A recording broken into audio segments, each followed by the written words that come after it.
नमस्कार, आधार लाइव पर आपका स्वागत है। मैं हूं संजय भारद्वाज और आप मेरे साथ देख रहे हैं चाय पर चर्चा। और इस चाय पर चर्चा कार्यक्रम में जैसा कि आप सभी को पता है, हम निरंतर उन मुद्दों को लेकर के आप सबके सामने आते हैं जो कहीं ना कहीं आपके जीवन से सीधे सीधे जुड़े होते हैं। और इस बार हमारा प्रयास कुछ नया है, क्योंकि आज हम आपको एक ऐसे व्यक्ति से मिलाने जा रहे हैं जो कि सीधे सीधे उस विषय को टच करते हैं जो सबसे ज्यादा प्रभावित होता है और सबसे ज्यादा जिसके ऊपर राजनीति भी होती है। अक्सर कहा जाता है कि युवाओं को रोजगार नहीं मिल पा रहा है। सरकार के ऊपर भी आरोप लगाए जाते हैं कि सरकारी नौकरियां कम निकाली जा रही हैं।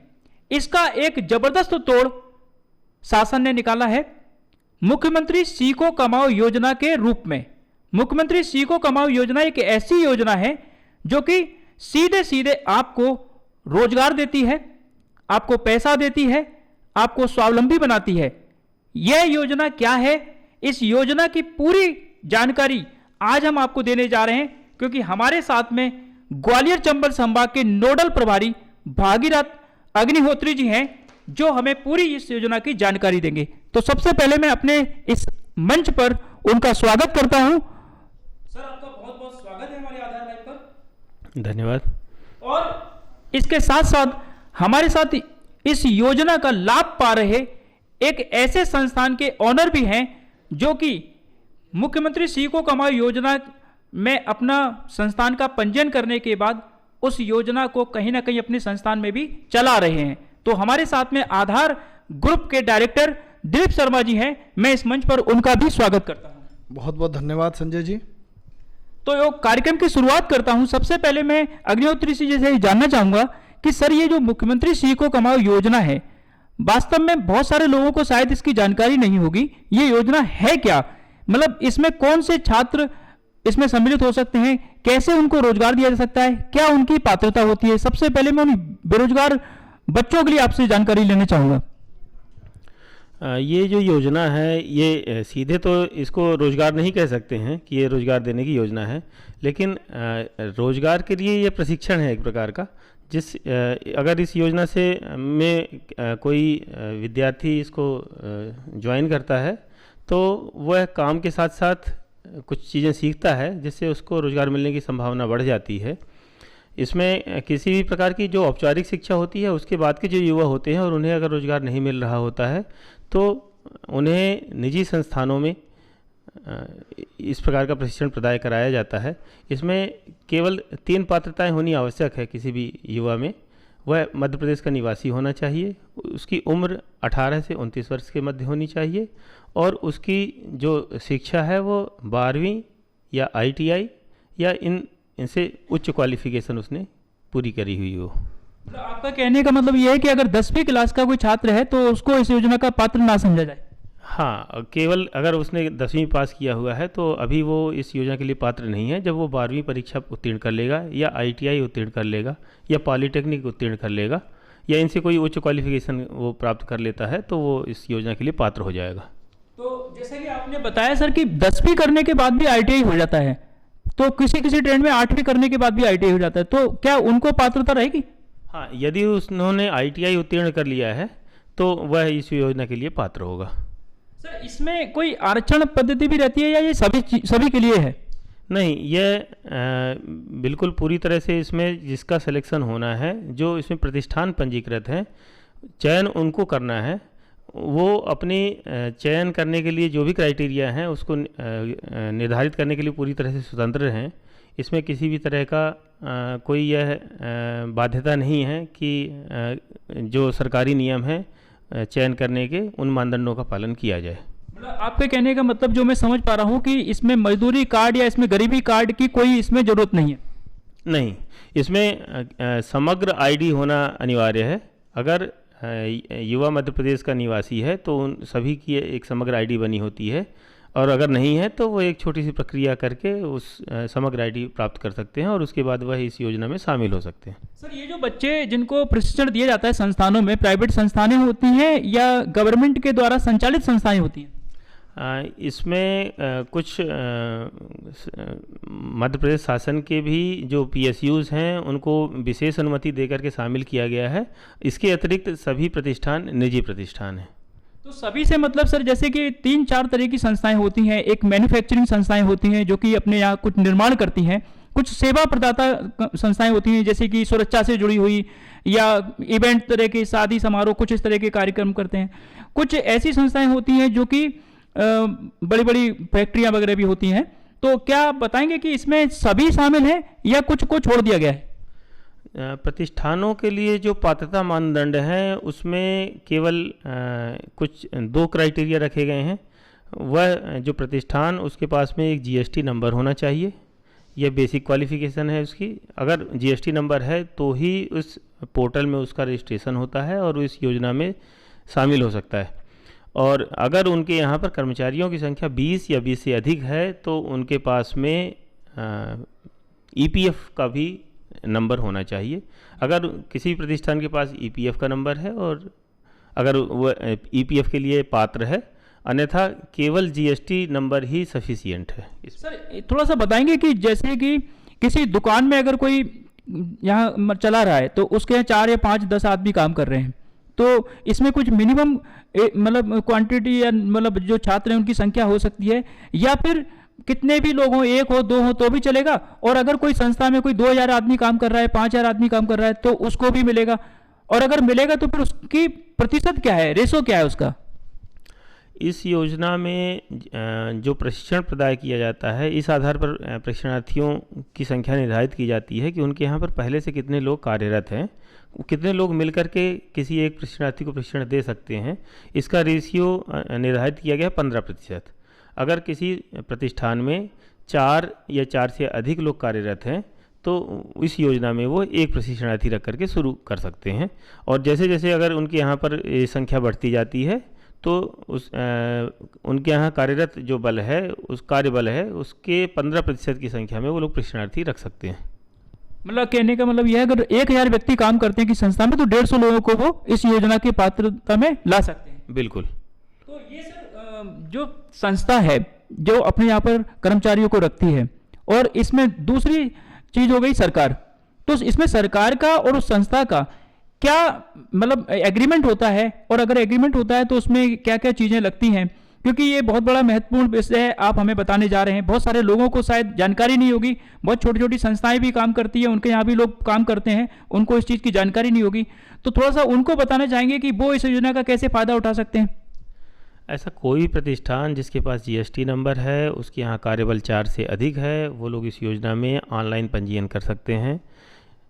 इसकी जो वेबसाइट है mmsky.gov.in, उसमें जाकर के प्रतिष्ठान पंजीयन पे क्लिक करेंगे तो एक छोटा सा फॉर्म खुलता है।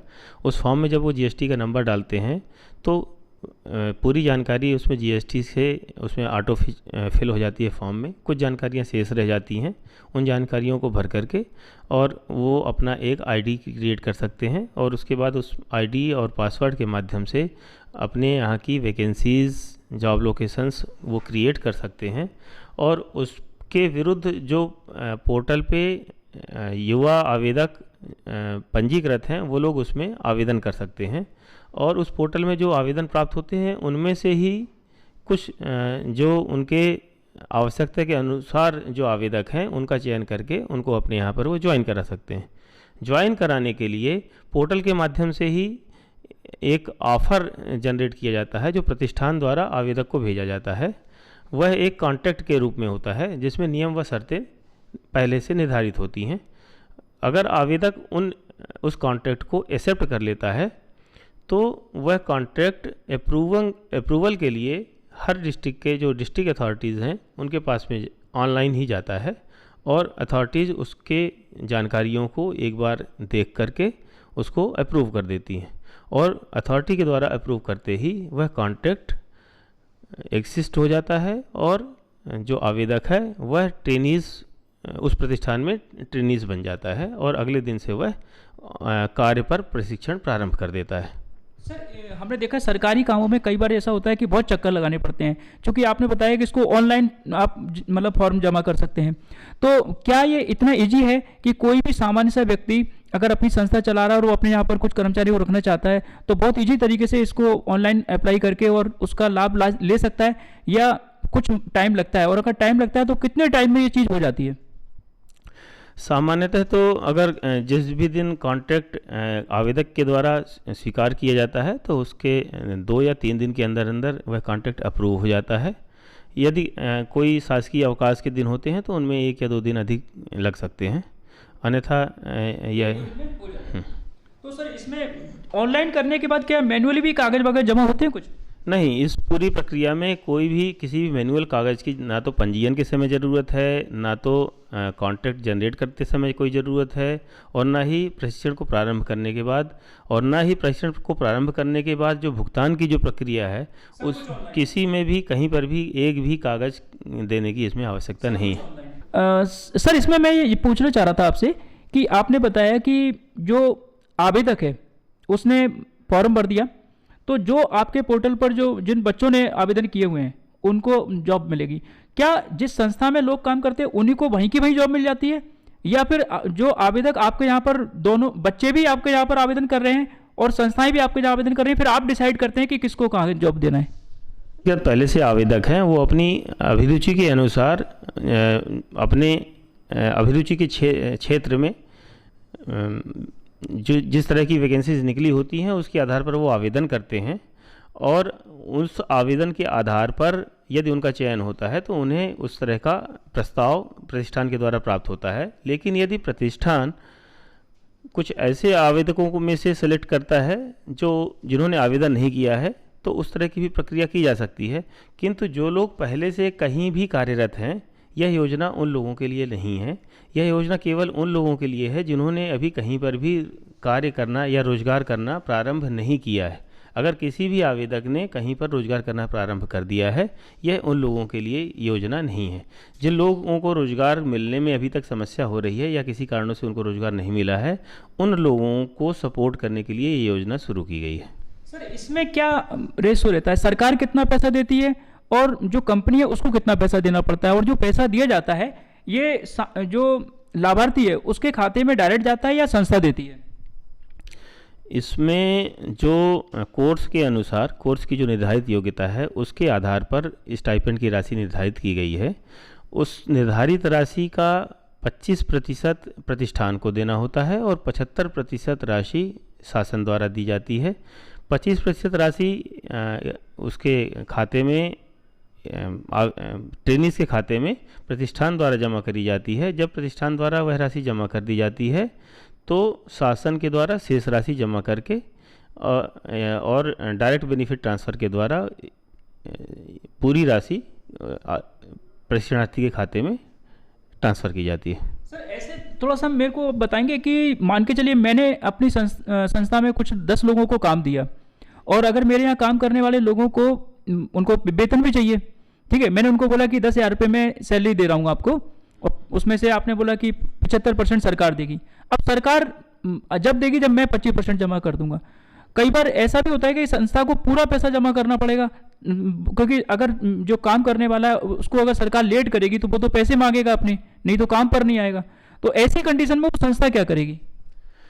इसमें तो संस्था के द्वारा जो राशि जमा की जानी है, संस्था केवल उतनी ही राशि जमा करेगी, और उसके बाद जो शासन द्वारा अंशदान दिया जाना है वो शासन के द्वारा ही अंशदान दिया जाना है।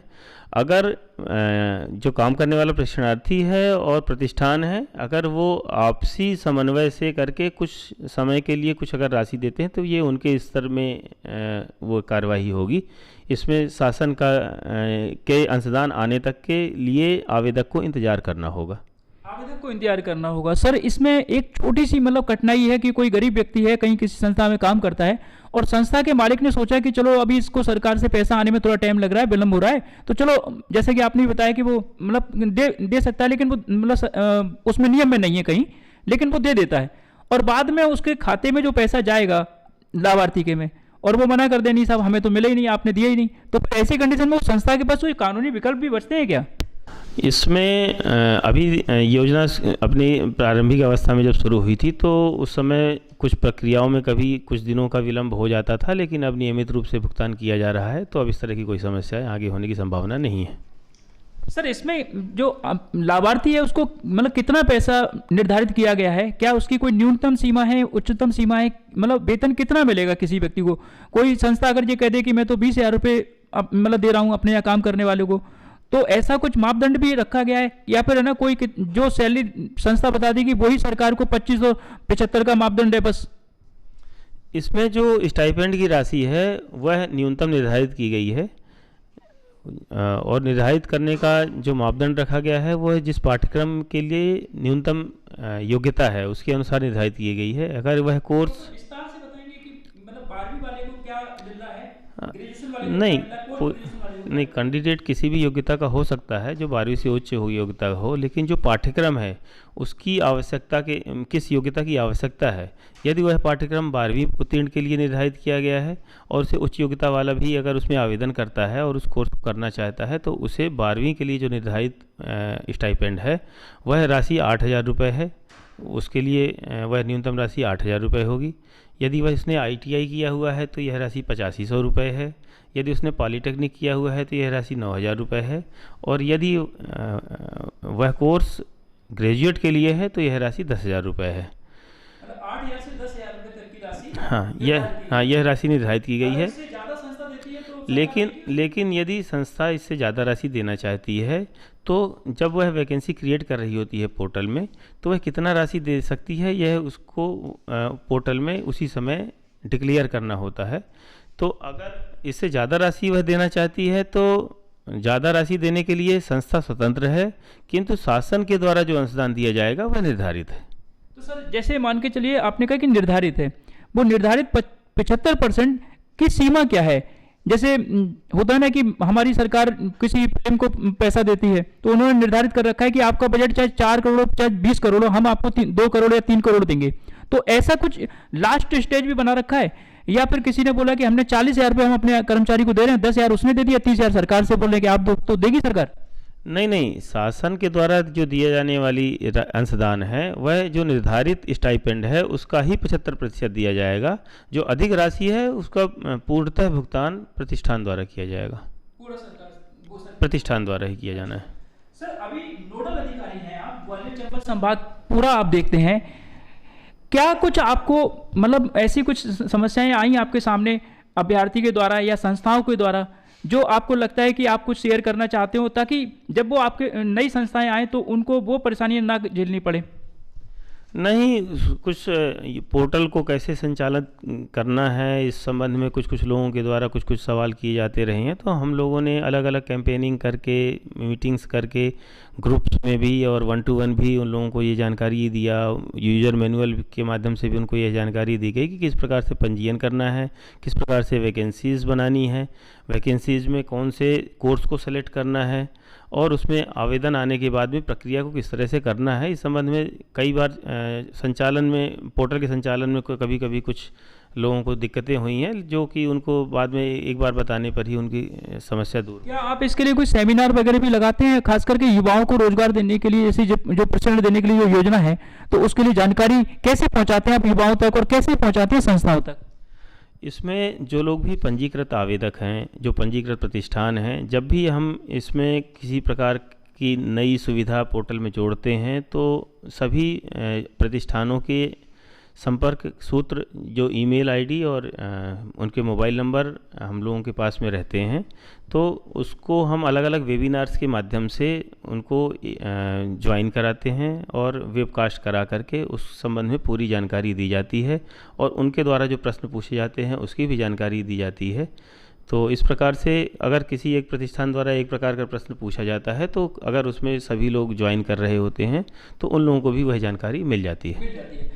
इस पूरे कार्यक्रम का अगर मैं आपसे ये पूछना चाहूँ, एक अच्छा सा इंटरव्यू आपने दिया और सारी जानकारियाँ भी लगभग जो बच्चे हैं जो रोजगार पाना चाहते हैं उनके लिए भी बहुत सारी जानकारी सर ने दी, कितना पैसा मिलेगा, क्या योग्यता है, कैसे अप्लाई करना चाहिए, और जो संस्थाएं हैं जो चाहती हैं इस योजना का लाभ लेना चाहती हैं उनके लिए भी सर ने सारी जानकारी दी कि मतलब इसमें GST नंबर लगेगा, क्या क्या कागज लगेंगे, कैसे अप्लाई करा जाता है और कितना पैसा सरकार की तरफ से उनको मिलता है। सर दोनों चीज़ों को अगर मैं मिलाकर के आपसे पूछना चाहूँ कि इस योजना का जो मकसद है वो जो संस्थाएं आर्थिक रूप से सक्षम नहीं है, क्या उनको थोड़ा सा प्रोत्साहन देने के लिए है, या जो छात्र हैं उनको मतलब लाभ देने के लिए है, या दोनों को ही लाभ देने के लिए?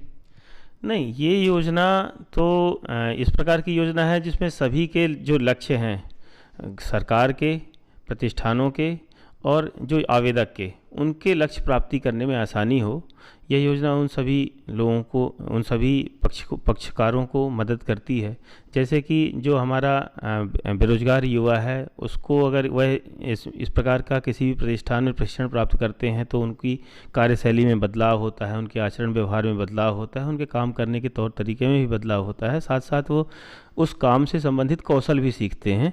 तो एक उन्हें बेनिफिट ये मिलता है कि उनको काम करने का मौका मिल गया, काम करने का सीखने का मौका मिल गया, साथ साथ ही उन्हें कुछ स्टाइपेंड के रूप में कुछ कमाई का भी अवसर मिल जाता है।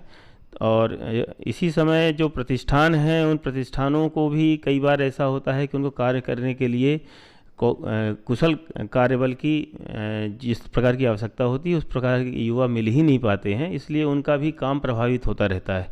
तो उन्हें भी उनके आवश्यकता के अनुसार कार्यबल स्थानीय स्तर पर मिल सके, जिन्हें आवश्यकता पड़ने पर वो लोग रोज़गार दे सकें, तो वो सुविधा भी विकसित हो जाती है।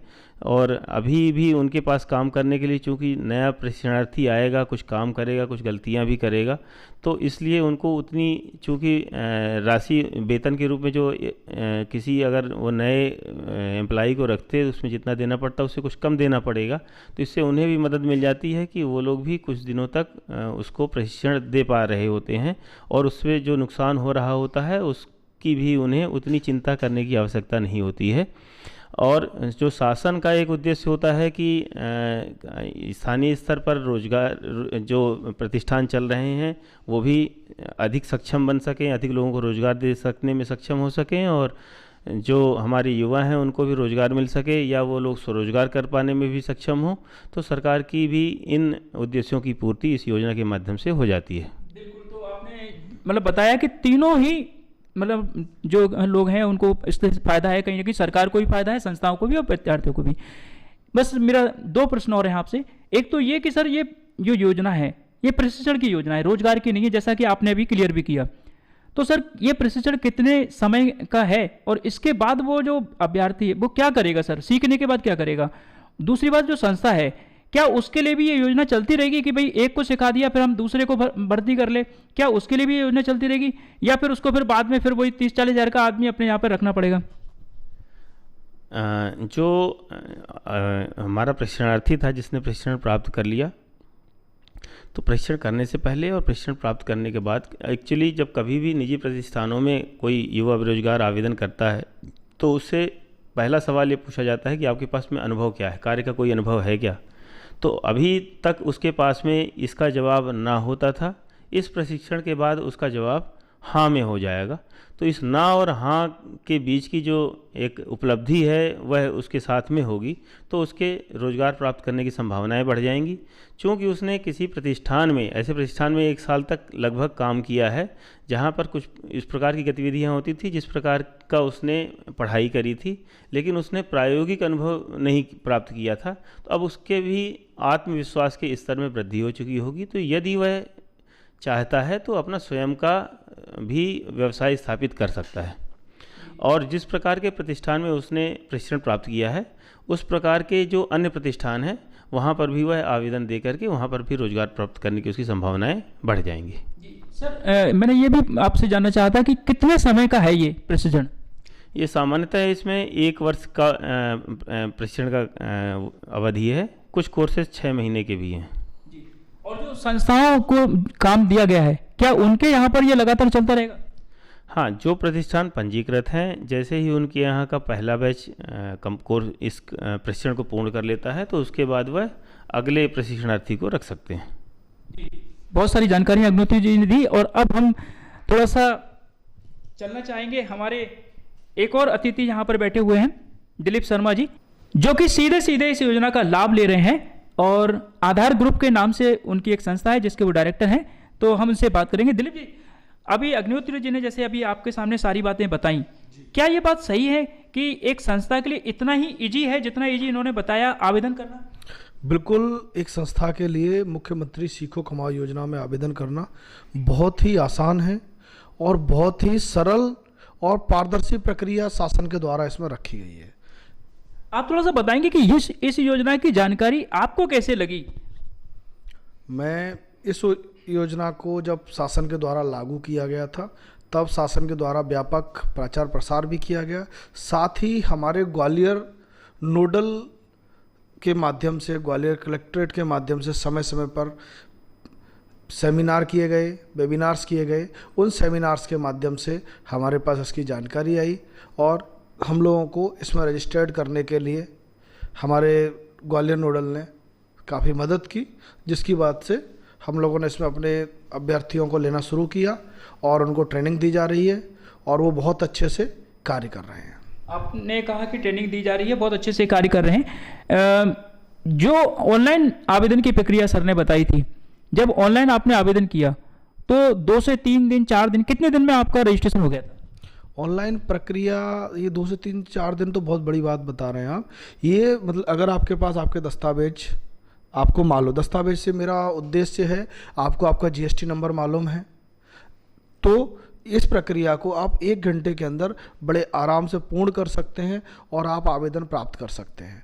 इसमें एक चीज़ और बहुत अच्छी है कि आपने अपना जैसे रजिस्ट्रेशन किया, आपने जो कोर्सेस अपने यहाँ निश्चित किए कि मैं निम्न कोर्सों के अंतर्गत लोगों को प्रशिक्षण दूंगा, उस संबंधित कोर्स में इच्छुक अभ्यर्थी स्वयं आपके पास आवेदन करेंगे और आवेदन करने के पश्चात फिर आप उनके आगे की प्रक्रिया कर सकते हैं। एक व्यवसाय होने के नाते मैं आपसे ये पूछना चाहूँगा कि आप भी एक संस्था चलाते हैं, बहुत सारे कर्मचारी आपके यहाँ काम करते हैं, इससे आपको कितना लाभ मिला? देखिए, इसको अब लाभ का उद्देश्य आप किस संदर्भ में पूछना चाहते हैं? जैसे कि सरकार 75% जो आपके यहाँ काम सीख रहा है उसका अंशदान सरकार भी दे रही है, तो कहीं ना कहीं थोड़ा सा लाभ उस चीज़ का तो मिल ही रहा है। बाकी जो मैन पावर कहीं ना कहीं आपकी संस्था को मिल रहा है तो उसका भी लाभ आपको मिल रहा है, तो इसके दोनों ही उद्देश्य संदर्भ में आपको अवगत कराता हूँ। असल में मुख्यमंत्री सीखो कमाओ योजना जो है, इस योजना में शासन ने 4 कैटेगरी रखी हुई हैं। 8,000 रुपये, 8,500 रुपये, 9,000 रुपये और 10,000 रुपये। 4 कैटेगरी में लोगों को वेतन बोल सकते हैं, पारिश्रमिक बोल सकते हैं, स्टाइफंड बोल सकते हैं, स्टाइफंड के रूप में आप भुगतान कर सकते हैं। अब ये जो भुगतान है, जैसे किसी व्यक्ति को आपने 12वीं पास व्यक्ति को अपने यहाँ सुरक्षा कर्मी, मेरा कंपनी का नाम है, शुरू में बताना चाहिए था, आधार सिक्योरिटी सॉल्यूशंस प्राइवेट लिमिटेड है। तो अलग अलग स्ट्रीम के मेरे पास लोगों की आवश्यकता पड़ती है। मेरे को सिक्योरिटी गार्ड्स की भी आवश्यकता होती है। मैं टेंडरिंग करता हूं, जिससे नए कार्यादेश मिलते हैं, तो मुझे टेंडरिंग में प्रोक्योरमेंट असिस्टेंट्स की भी आवश्यकता पड़ती है। चूँकि शासन के साथ या ये व्यावसायिक कार्य है तो यहाँ अकाउंट्स का काम होता है, तो जूनियर अकाउंटेंट्स की भी आवश्यकता होती है। तो हर स्ट्रीम की एक अलग सैलरी है जो स्टाइफंड गवर्नमेंट ने जो निश्चित किया हुआ है। जैसे कि एक व्यक्ति सिक्योरिटी गार्ड के लिए 8,000 रुपये निश्चित किया है, तो उस 8,000 रुपये में से 2,000 रुपये मुझे देना है। बाकी का जो 6,000 रुपये है, वो 6,000 रुपये भारत मध्य प्रदेश शासन है वो उस अभ्यर्थी को देगा।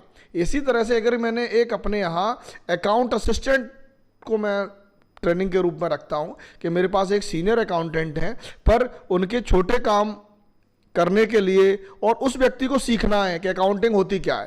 क्योंकि जब भी मैं अकाउंटेंट के लिए इंटरव्यू निकालूंगा तो मैं पहले उससे ये पूछूंगा, भाई आपको एक्सेल आता है, आपको टैली आता है, आपको जीएसटी पोर्टल आता है, किस प्रकार से ई इनवॉइसिंग होती है। तो उसका मेरे को बड़ा सिंपल सा जवाब होता है, सर मैंने बीकॉम किया हुआ है, एक्सेल का बेसिक आता है, पर मेरे को अभी किसी ने काम करने का मौका नहीं दिया।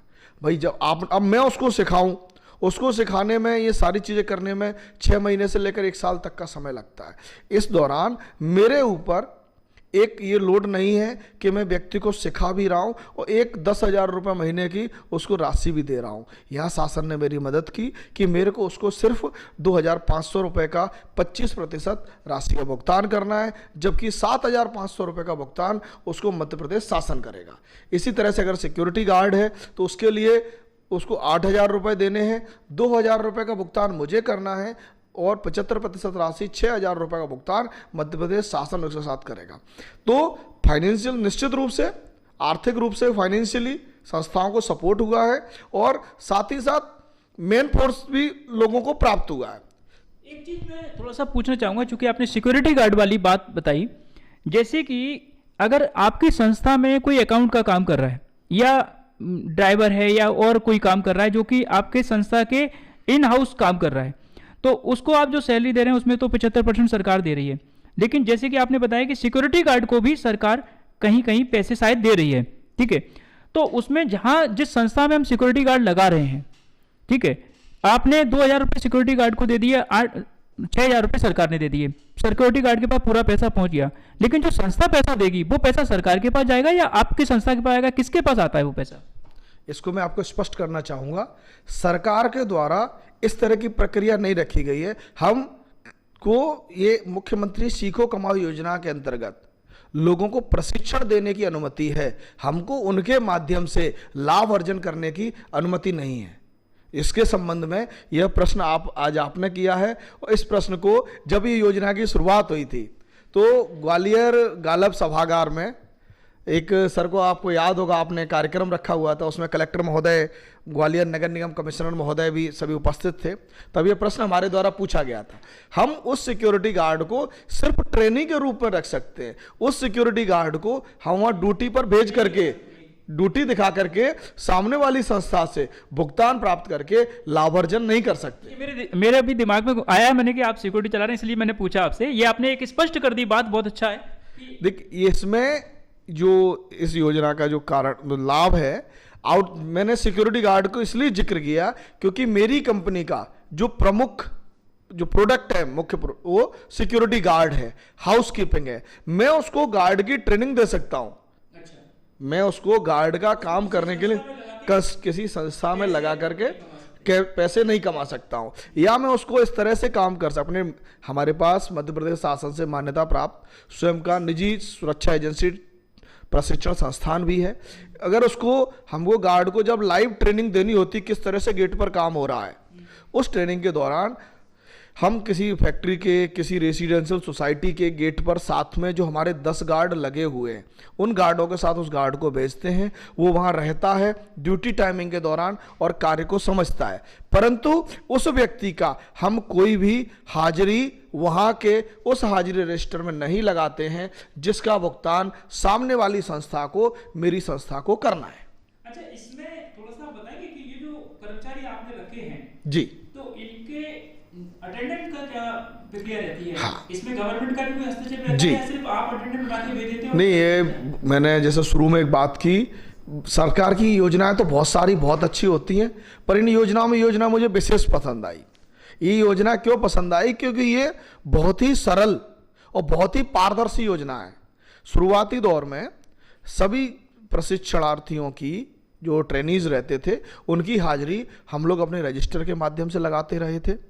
अभी पिछले 2 माह से शासन की ओर से ऐप लॉन्च कर दिया गया है। उस ऐप के माध्यम से जो जियो लोकेशन है, जियो लोकेशन से मतलब मैं आप समझ पाए, जियो सिम की बात नहीं कर रहा हूं, मैं उस प्रशिक्षण स्थान की बात कर रहा हूं जहां से उसको ट्रेनिंग लेनी है, जहां उसको उस ट्रेनिंग के लिए जानी है। आपकी जियो टैगिंग होगी, वहां से आपको अपना लाइव फोटो डालना है। वो प्रशिक्षण जो भी ट्रेनी है वो ट्रेनी वहाँ आएगा, आकर के अपना फोटो डालेगा कि सर मैं ड्यूटी आ गया। मैं बार बार मेरे मुंह से शब्द ड्यूटी निकल रहा है, वो ड्यूटी शब्द का कारण ये है कि उसको आगे चल के रोजगार मिलेगा। वो प्रशिक्षण आज ही सरकार उसको दे रही है, इसलिए ट्रेनी के साथ में उसको काम करने के दौरान किस तरह की गलतियां होती हैं, किस तरह के उनको एटिकेट्स के साथ काम करना है, कैसे मैनर्स उनको यूज करना है, वर्क प्लेस का माहौल क्या होता है, वह सब कुछ सिखाने के लिए शासन का ये बहुत अच्छा प्रयास है। इसकी मैं बहुत सराहना करता हूँ। आपने कहा कि आप बहुत सराहना करते हैं, क्या इन सेवाओं से जो सरकार दे रही है और जो वेतन टाइम पे आपको मिल रहा है? मतलब हाँ, देखिए, कोई भी प्रक्रिया हो, शुरुआती दिन जब शुरुआत होती है तो थोड़ा समय लगता है। जैसे मैं मेरे व्यापार की अगर बात करूं, मैं सिक्योरिटी सर्विसेज का काम करता हूं, सरकार के कई विभागों के मेरे पास सिक्योरिटी के कॉन्ट्रैक्ट्स हैं। तो पहला बिल जब मैं लगाता हूं तो मेरी मैपिंग होने में, मेरे ट्रेजरी तक जाने में, पीएफएमएस पोर्टल पर चढ़ने में, तो पहले 1-2 बिल में सदैव दिक्कत आती है, या फिर कोई इस तरह की सार्वजनिक स्थिति बन जाए कि जिन स्थिति की वजह से लेट हो जाए तो संभव है। अन्यथा जब हम लोग अपना भुगतान कर देते हैं, हमारे भुगतान करने के 3 से 4 दिन के अंदर उनको, ट्रेनीज को, उनके बैंक खाते में भुगतान प्राप्त हो जाता है। सर एक चीज़ बताएंगे कि मतलब ये जो भुगतान चलो समय पे आ जाता है, आपने कहा योजना भी बहुत अच्छी है, लेकिन इसमें सबसे महत्वपूर्ण बिंदु ये निकल करके आता है कि आप तो पढ़े लिखे हैं, बीए किया हुआ है आपने, जैसे बहुत सारी आपको जानकारी है, टेक्निकल भी जानकारी है, लेकिन अगर कोई दुकानदार है, उसके यहाँ पर 4-5 कर्मचारी काम करते हैं और उसने इस योजना में अपना आवेदन कर दिया है, तो क्या उसको ये सारी चीज़ें करना आसान है या उसको बहुत कठिनाइयाँ करनी पड़ेंगी, किसी का सहारा लेना पड़ेगा?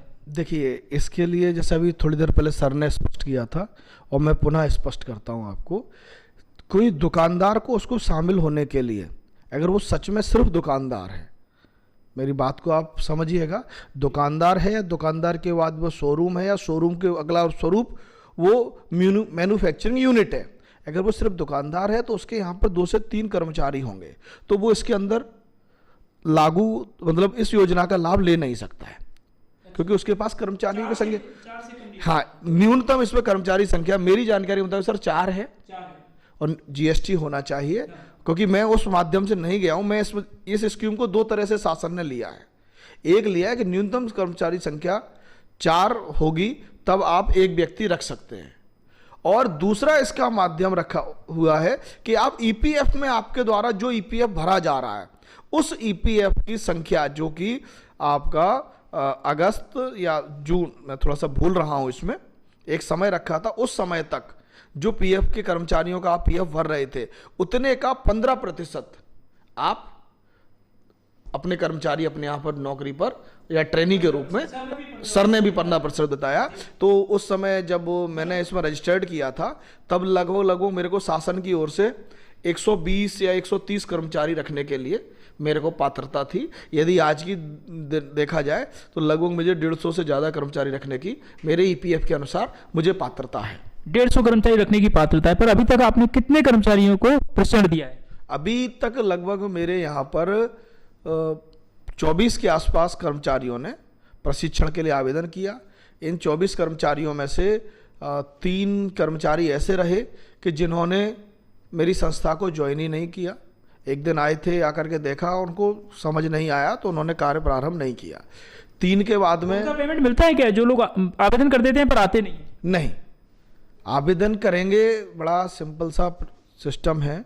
आप आएंगे, आपने आवेदन किया, आप जिस आवेदन करने के बाद आप संस्था के पास आपका बायोडाटा पहुंचता है ऑनलाइन माध्यम से।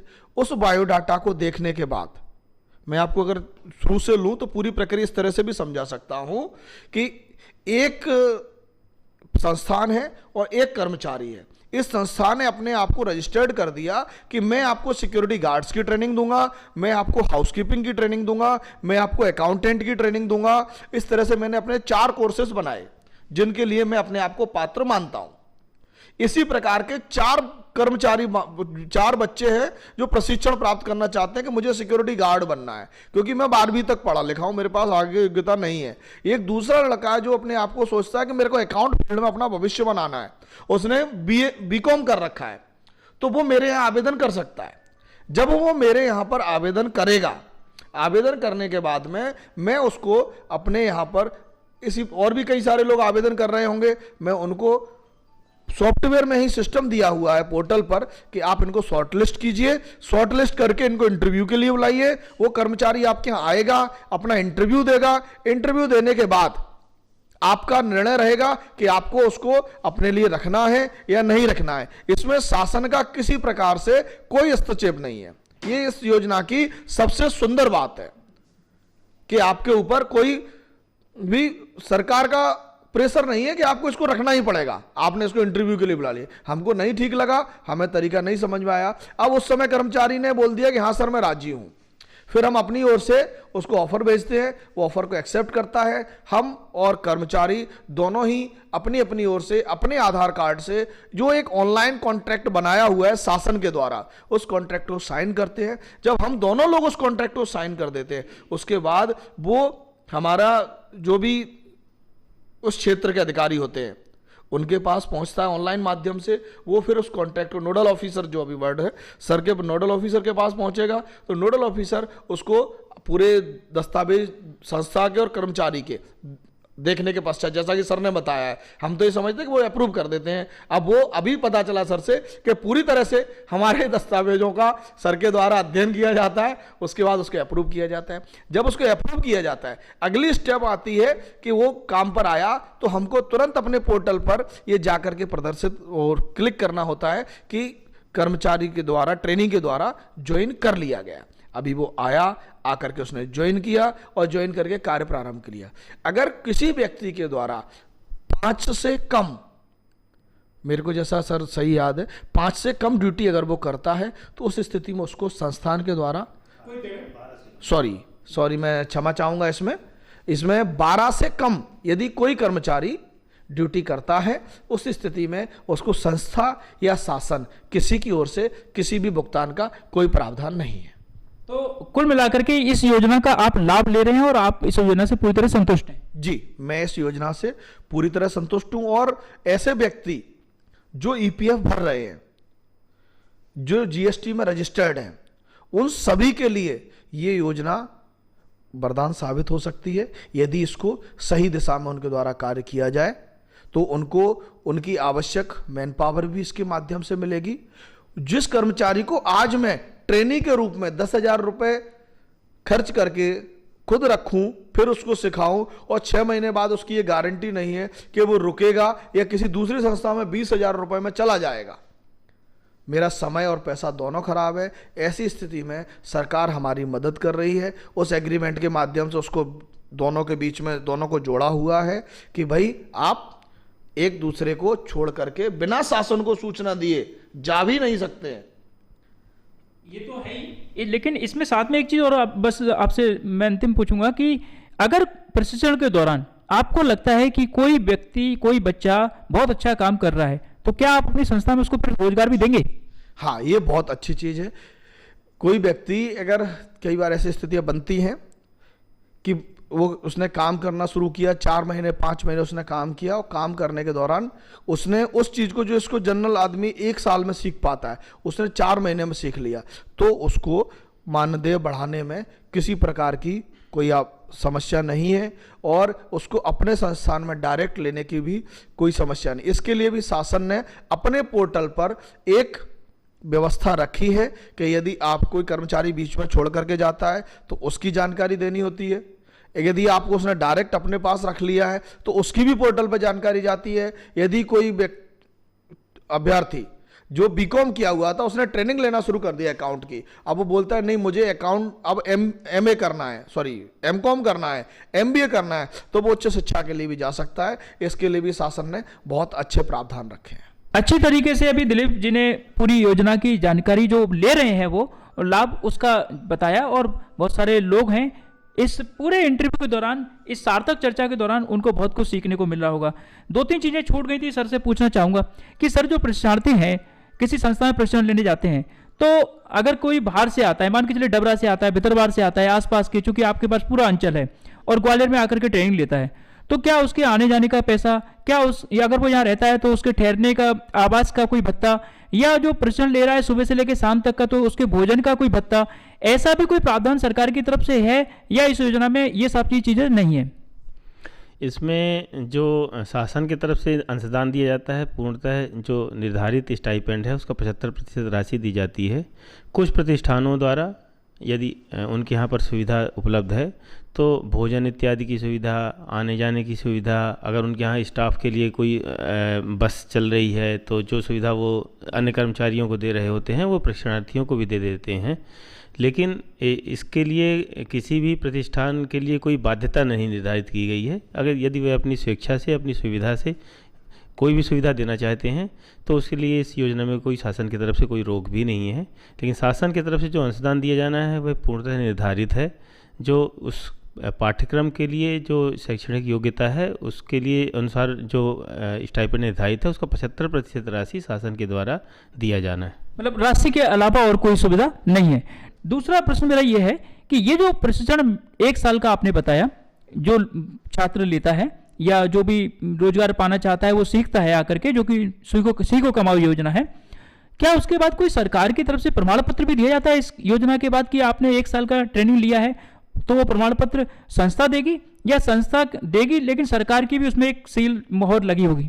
हाँ, शासन की तरफ से एक SCVT एक काउंसिल है, उसके तरफ से एक प्रमाण पत्र भी जारी किया जाएगा और इसमें पूरे जो प्रशिक्षण अवधि रही है उसमें किस प्रकार की गतिविधियां उसने संचालित की गई हैं उसको भी स्कोर किया जाएगा, जो प्रतिष्ठान के द्वारा दर्ज किया जाएगा।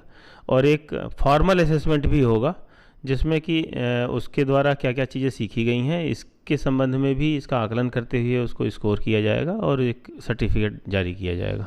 सर, उसके प्रशिक्षण के उपरांत क्या प्रशिक्षणार्थी को लोन की भी व्यवस्था भी रहती है क्या? अभी इस योजना में इस तरह का प्रावधान कुछ भी निर्धारित नहीं किया गया है लेकिन जो शासन की जो अन्य योजनाएं हैं जिनमें प्रशिक्षित युवाओं को किसी प्रकार की सुविधा देना निर्धारित किया जाएगा तो उस योजनाओं का लाभ इन आवेदकों को भी मिलेगा। उन आवेदकों को भी मिलेगा।